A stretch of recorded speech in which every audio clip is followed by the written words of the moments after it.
everyone, my name is Heather Farmstead and I'm going to tell you about the first things you need to do with a foal after it's born. My subjects that I'm using, this is baby Autumn and she is 8 days old, and this is Flicka, her mother. It's a good thing to have all of your stuff together prior to your mare foaling. In our situation, we didn't know that Flicka was pregnant, so this was really a surprise for us and we weren't prepared. Had we been prepared, I would have everything together. It's a good thing to have all your stuff in a tote or a bucket or something, just so that when you know that she's going to be foaling, you can grab your stuff and go. Wild horses, they are accustomed to foaling out in the wild without any intervention from humans. Our domestic horses, though, they don't necessarily have that luxury, and so we have to do a lot of things for them, and that's why it's important to have these items and be prepared.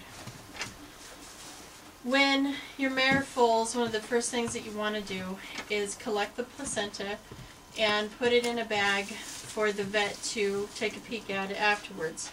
If there are any parts of the placenta that are missing, they could be retained in the mare, which can cause infection and it could cause death. As soon as the baby's born, a foal doesn't have any kind of immune system until they're about 4 to 6 weeks old. The first milk that a mare will produce is called colostrum, and it is packed full of all the nutrients and antibodies that a foal needs to fight off bacteria and infection. If they have an open wound, they'll pick up all of that bacteria and whatnot. So what you need is a bottle of betadine, and this is similar to iodine, and it's a little bit more gentle. It's not quite as caustic as iodine. If you don't have betadine, you can use iodine, but you'll want to dilute it to a degree. And then for the babies, what you want to do is, this is just a syringe case for like a needle syringe. And since she's so tiny, I just use the cup, add a little bit of the iodine, fill it, and then if she'll let me, I'll show you. You just put this under the belly on the umbilical cord and swish it around so that it coats the umbilical real well. You want to do that about 2 or 3 times for the first 2 or 3 days. You don't want to keep the umbilical wet. You want it to let it dry up so it can fall off. Just like a baby's belly button. Oops, sorry. Another thing that a foal needs to do is pass the meconium, which is the first feces.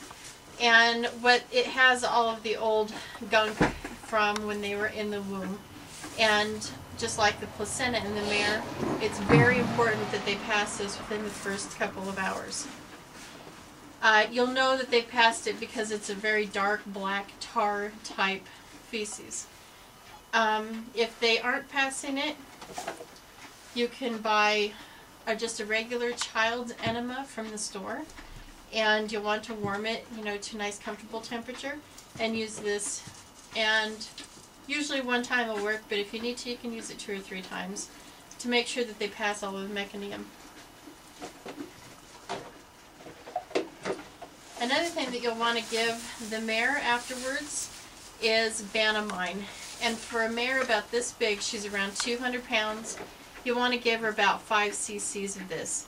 And basically this is just giving her an aspirin. It's a pain reliever, and she's going to be really uncomfortable after she has that baby. Her uterus is going to be contracting continually for about 2 days. So right after birth, give her 5 cc's, and if she seems uncomfortable the next day, you can give her 5 more.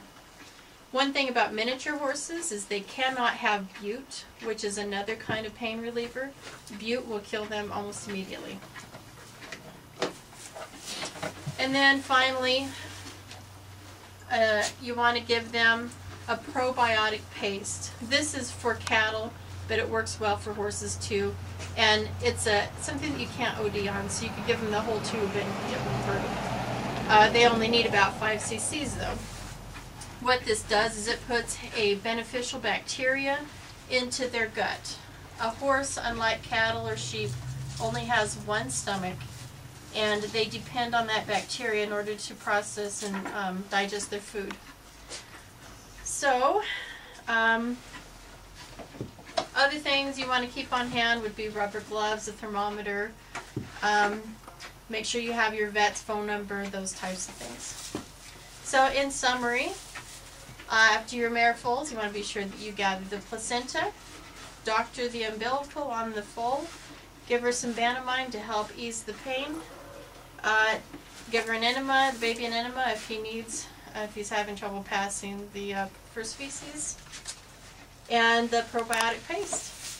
I think that is about it. So thank you very much for listening.